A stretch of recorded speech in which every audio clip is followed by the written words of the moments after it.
Mr. President, who allowed this travesty to happen? Going out. I'm very sure ito ay lumabas through a chartered plane, through a private plane. Kung may pinagloloko ho tayo dahil parang lumalabas at bumabalik at despite na mayroon pong arrest warrant. Mayor Alice Go nakalabas nga ng bansa mahigit isang buwan na ang nakalipas.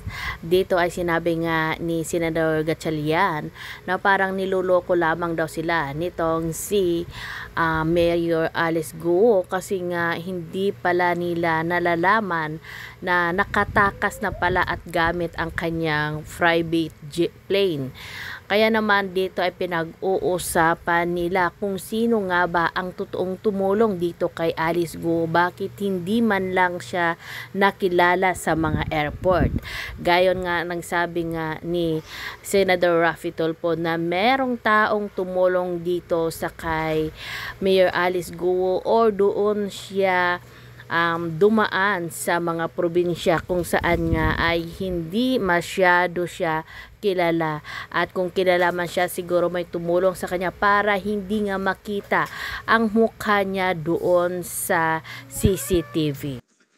Senator Risa is recognized. What is the pleasure of the distinguished lady? Salamat po, Mr. President. Salamat po, good majority leader. Mr. President, dear colleagues, I rise on a question of privilege. The Under lady Rule may 39. proceed. Salamat tabi, Mr. President. I rise to speak against an assault on the rights, privileges, reputation, conduct, decorum, and dignity of the Senate, as well as the integrity of its proceedings. Last month po, o noong July 13, 2024, naglabas ang Senado through the Senate Committee on Women, Children, Family Relations, and Gender Equality, and approved by the Senate President ng contempt citation and order to arrest laban sa Chinese national na si Guo Huaping, also known as Alice Leal Guo. Nagpapasalamat ako sa Senate President sa maagap na tugon nila para mailabas ang arrest order. At salamat din kina General Angkan na alam ko binuhos ang buong puwersa at lakas para sa operasyon na hanapin si Guo Huaping ng Senate OSAA. But Mr. President, I am now in receipt of information that this person was already in fact out of the country on July 18, 2024 to Kuala Lumpur, Malaysia.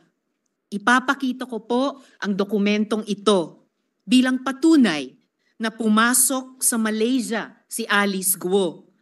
Siya po ay pumasok ng 12:17, 13 seconds military time ng July 18. Kaya ibig sabihin, umalis siya ng Pilipinas sa gabi ng July 17. Mr. President, hindi po pwedeng ipagkaila na siya ito dahil match na match po ito sa kanyang Philippine passport na ifa-flash ko ngayon. Maraming salamat sa NBI sa impormasyong ito. Patuloy ang pag-track nila kay Alice Guo. Ayon sa aking isa pang source, Mr. President, tumuloy si Alice Guo sa Singapore kung saan nagtagpo-tagpo sila ng kanyang magulang na sina Lin Wenyi at Guo Jianzhong. The couple flew in from China on July 28, 2024. Mistulang reunion sila doon kasama sina Wesley Guo at Cassandra Ong. Mr. President, who allowed this travesty to happen? Sinong may kagagawa nito? Hindi makakaalis si Alice Guo kung walang tumulong sa kanya ng mga opisyales ng pamahalaan para tayong ginisa sa sarili nating mantika. I have always believed that legislative hearings are policy-driven. Kaya nung nag-announce na ng ban ang Pangulo, sabi ko, we have done our jobs. Let law enforcement take the lead. Pero paano kung ang law enforcement mismo ang kailangan imbestigahan? What if they drop the ball? Paano kung sila ang dapat managot? nangako ang BI sa akin at sa Senate President pro tempore na hindi nila hahayaan si Guo Huaping na makaalis sa Pilipinas. Eh yun pala, ay wala na talaga siya. Mr. President, kung hindi po natin ito gawan ng paraan as an institution, as a country, parang nagpasampal tayo sa dayuhang ito na paulit-ulit ni sinaula ang ating mga batas, patakaran at proseso. Salamat po, Mr. President. Mr. President, Senator Tulfo is recognized. I'd like to make a manifestation in support of You what may proceed, sir. Senator Rizzo Rivera said. Tama yung sinabi niya, dapat gawa natin paraan. A few weeks ago, I did have a hearing sa Committee on Public Services at napuna ko po yung walang processing center. Ang lahat ng mga kababayan natin nung umalis papuntang abroad, walang processing center. Pag ikaw ay isang pasahero, gustong pumunta ng abroad sakay ng isang chartered plane, hindi ka nadadaan sa proseso, hindi ka nadadaan sa immigration, diretso-diretso ka na sa gate, sakay ng limousine mo, SUV, and then pagdating sa tarmac, aakyat ka sa aeroplano mo, and then here comes the CIQ, Customs, Immigration, and Quarantine. At kung yun ay kasabwat ni Alice Go, madaling makakalusot dahil walang CCTV na dadaanan. That's why I told people sa Mia, by the end of this year, kapag wala pa rin processing center ang mga chartered plane, ako po yung manggagaliiti, I will really raise hell. This is one example kung bakit ito si Alice Go ay nakalabas. I'm very sure, walang nakalagay kung anong aeroplano, right, going out. I'm very sure ito ay lumabas through a chartered plane, through a private plane. So all we need to do is tanungin natin kung matitrace siyang kung sino, ano mga private plane ang lumabas o chartered plane ang lumabas that very day from the Philippines. Doon natin matatrack down. At sino yung mga CIQ, Customs, Immigration, Quarantine, ang nag-process ng kanilang passport sa loob ng aeroplano. Because ang nangyari ngayon, Mr. President, kahit na sinong Poncio Pilato sakay ng kanyang limousine, nag-charter siya ng plane, diretso na siya sa tarmac, and then aakyat siya sa loob ng aeroplano, bit ang kanyang mga maleta.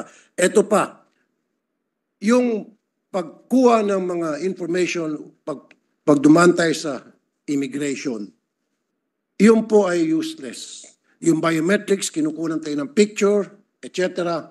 Useless po yun dahil wala tayong tinatawag na cross-matching. We don't have that capability yet. So ibig sabihin, itong si Alice Go, pwedeng bumalik to ng Pilipinas, mga kapusit na hindi natin alam, sapagkat all she needs to do is, same mukha niya, basta't palitan lang niya yung kanyang pangalan, makakalusot na siya. So this has to be changed.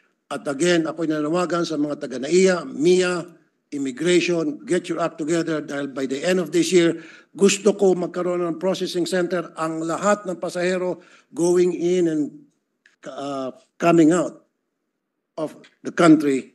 Kailangan may processing center na sila ay dadaan sa butas ng karayom tulad ng dinadaanan ng lahat ng mga simpleng pasahero. Maraming salamat, Mr. President. Mr. President.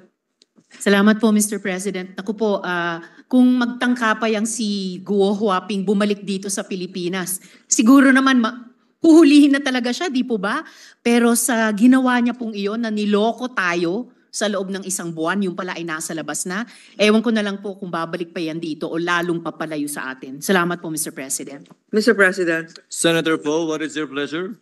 Actually, I would also like to confirm that during some instances in the past, there are private planes that have taken off and there was a conflict between the immigration and the airport security group.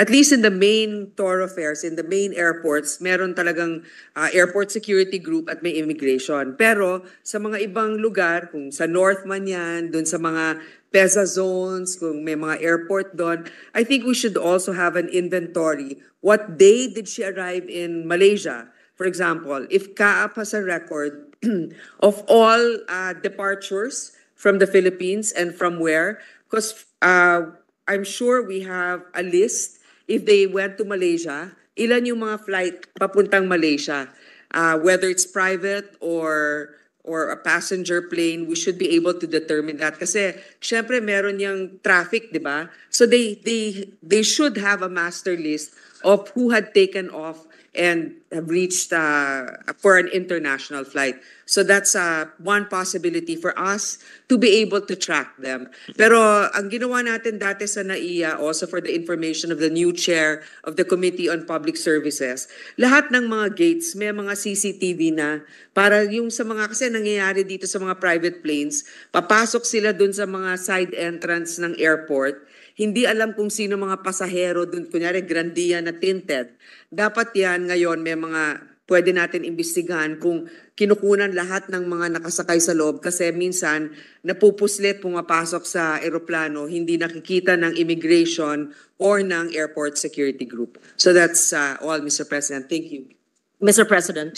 If I may, Mr. President, salamat kay Sen. Grace. And tungkol po dun sa CCTV, mukhang sanay itong si Guo Huaping. Maybe this is not the first time she did this. Dahil kung i-enlarge po natin yung photo dun sa ipinakita kong slide kanina, hindi po na-capture ang image niya dun sa CCTV. So dumaan or idinaan siya sa spots na hindi mahuhuli kahit yung video image niya. So baka may nagturo, tama po si Sen. Grace, baka may nagturo sa kanya at hindi lang dito sa immigration natin, posibleng sa immigration ng iba pang ASEAN countries. Salamat, Mr. President. Senator Gatchalian is recognized. Mr. President, talaga pong pinaglalaroan ho tayo at iniinsulto ang ating institusyon. Dahil nung August 15, 2024, nag-file po si Guo Huaping aka Alice Guo ng motion to reopen and admit attached counter affidavit. Ito po yung patungkol sa kaso niya na i-file po ng DOJ sa human trafficking. At dito po sa counter affidavit, meron pong notary public na notarized po on August 14, 2024 by a certain attorney Elmer Galica na yung kanyang opisina ay nasa San Jose del Monte, Bulacan. At pinapunta ko ho yung staff ko to verify whether this law firm is indeed legit. May law firm naman po, may tao naman po sa law firm. Wala ho si attorney Galica doon, pero nakausap po ng staff ho natin sa telepono at ang sabi ho ni Attorney Galica na si Guo Huaping ay pumunta sa kanya personally on August 14, 2024. So,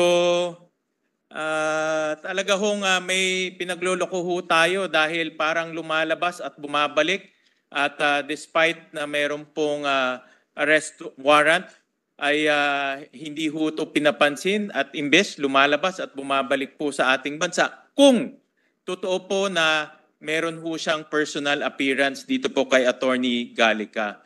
So dapat ho maimbitahan rin po ito si Attorney Galica sa next hearing po ni Senator Risa Hontiveros para marinig ho sa kanya mismo kung talaga bang merong personal appearance. Dahil ho, sabi niya, base po sa interview ng ating staff na mayroon pong personal appearance po sa kanya.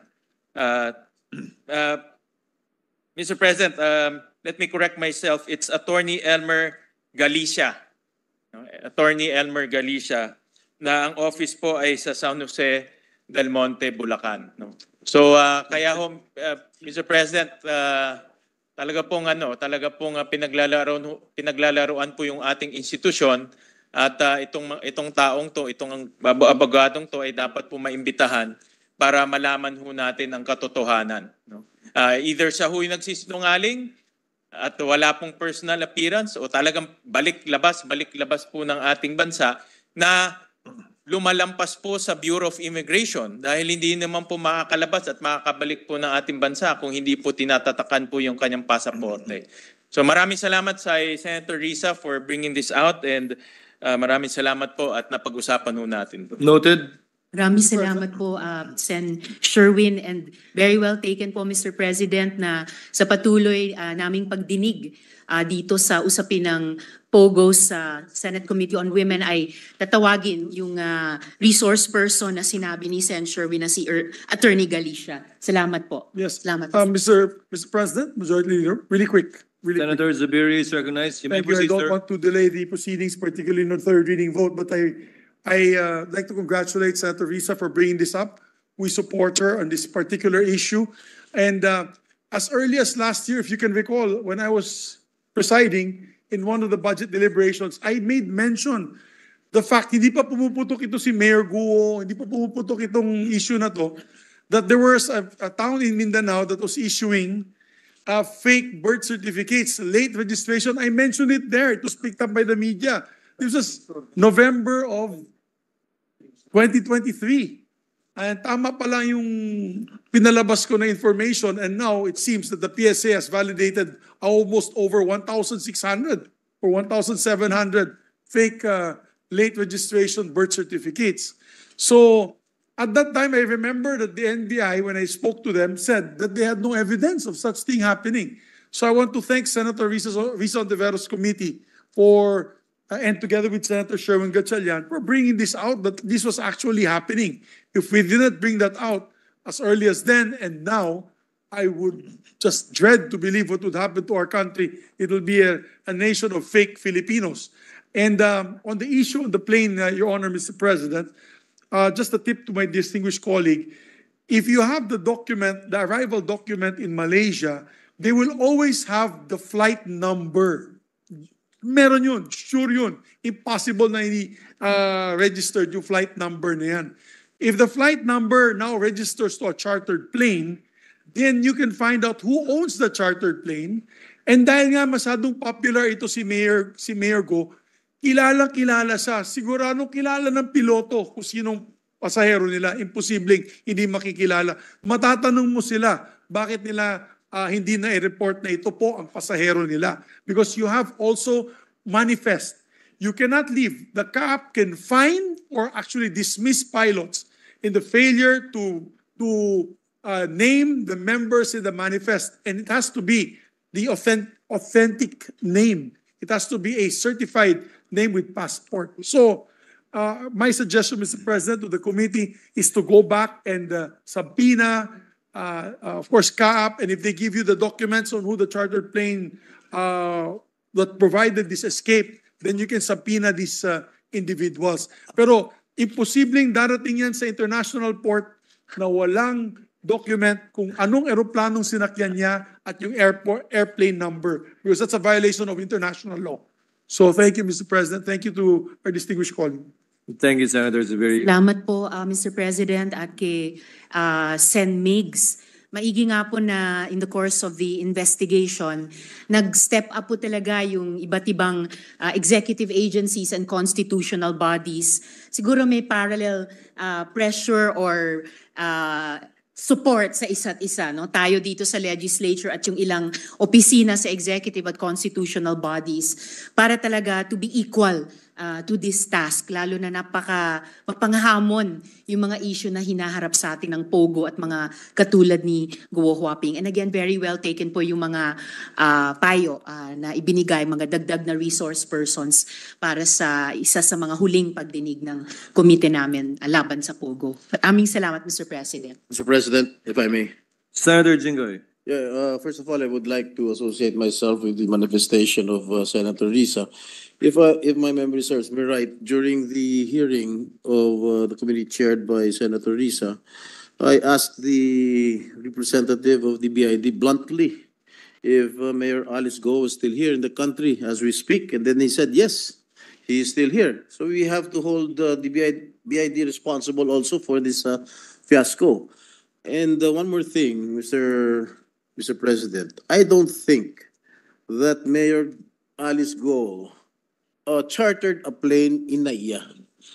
Dahil una-una, kilalang tao to. Mapera, masyado na expose sa TV, so kilala. So I don't think nag-charter itong itong si Mayor Alice Goza Naya, siguro nag-charter ng plane yan sa ibang maliliit na airport kung saan tahimik ang mga tao ron. Like for example, sa may maliit na Katarman, halimbawa.